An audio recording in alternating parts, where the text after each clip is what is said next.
So hello guys, this is Hindi साहित्य का इतिहास आधुनिक काल का क्वेश्चन पेपर है and BA Hindi honours Hindi का है।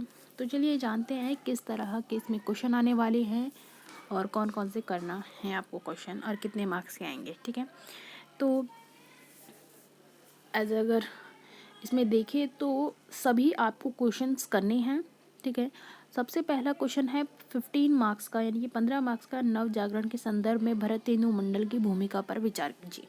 ठीक है, नव जागरण काल, ठीक है, फर्स्ट चैप्टर है। तो उसमें आपको क्या है, भरतेंदु जी के बारे में बताना है। सबसे पहले तो नव जागरण क्या है, भरतेंदु जी कौन है। ठीक है, उसके बाद उनके मंडल क्यों बनाया गया, किस लिए बनाया गया है, और उस मंडल के अंदर कौन कौन व्यक्ति थे।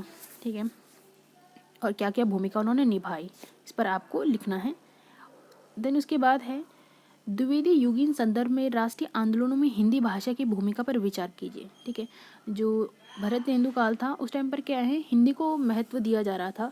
धीरे धीरे क्या है, जब जब भरतेंदु काल खत्म हो गया तो द्विवेदी काल युग आया, तो उस टाइम पर क्या है, जो हिंदी था उसे ज़्यादा प्रमुखता देनी शुरू कर दी थी उस टाइम पर। ठीक है, और काफ़ी सारे साहित्य इसमें लिखे जा रहे थे। ठीक है, तो ये आपको सारी चीज़ें आपको इसमें बतानी है। छायावाद युगीन परिस्थितियों पर विचार कीजिए। ठीक है, जो छायावाद में उस युग में हुई जो परिस्थितियाँ थी उस पर आपको लिखना है, जो राजनीतिक आर्थिक सांस्कृतिक चीज़ें हुई थी उसके बारे में।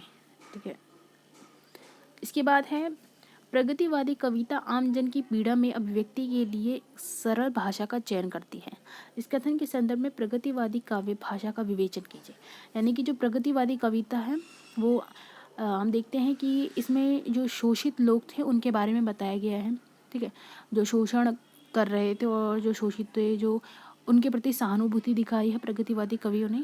ठीक है, और इस कथन में आपको क्या करना है, ठीक है, यहाँ पर आपको काव्य भाषा का विवेचन करना है। ठीक है, यानी कि उनकी विशेषता ही लिखनी है आपको।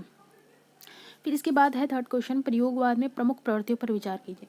जो प्रयोगवाद की प्रमुख प्रवृत्तियाँ हैं यानी कि विशेषता हैं उसके बारे में आपको यहाँ पे बताना है। इसके अथवा में है साठोत्री कविता की प्रवृत्तियों पर विचार कीजिए। ठीक है, साठोत्री कविता, ठीक है, उस टाइम की जो प्रमुख विशेषता रही है उसके बारे में आपको यहाँ पे बताना है। उसके बाद है हिंदी उपन्यास के विकास यात्रा समझाइए।